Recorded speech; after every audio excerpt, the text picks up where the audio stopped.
Hello friends, this is Yogesh Popat and today we are going to discuss an introductory part of gravitation. Gravitation is a very important phenomena of physics. The moon revolves around the earth because of the gravitational force. The earth revolves around the sun because of gravitational force. I am able to stand on the surface because of the gravitational force. So the gravitational force is all around us. If a body is existing in this universe, then each and every body attracts each other with a force which is called gravitational force.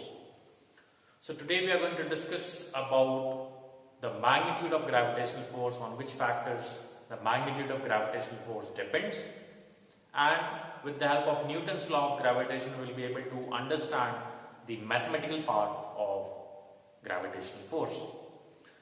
Firstly, the gravitational force is a force which acts between any of the two bodies which has some mass. That means if a body is existing in this universe, definitely it will have some mass, and if the body is having some mass, two bodies are having some masses, then definitely they will attract each other with a force which is called gravitational force. So Newton's law of gravitation states that if there are two masses, suppose here I have kept two bodies A and B separated with a distance r. Body A is having mass m1 and body B is having mass m2. So the gravitational force between two bodies will be directly proportional to the product of the masses. That means Fg I have written here as a gravitational force. You can simply write F also. So Fg is directly proportional to the product of their masses, and Fg, that is gravitational force, will be inversely proportional to the square of the separation between them, or square of the distance between them. That means if the mass increases, the gravitational force between two bodies increases because it is a product of two masses. And if a distance between them increases, the gravitational force between them will definitely decrease, and that too in square proportion. So Fg is inversely proportional to the separation between two bodies. If you combine the both of these expressions, you can get Fg is directly proportional to m1 into m2, that is product upon r square. When you remove this proportionality sign, there comes a constant which is written as capital G. This capital G is also referred as universal gravitational constant, and its value is G is equals to 6.6710 to the power minus 11. But we need to find out the unit also for capital G. So how will you calculate the unit for capital G?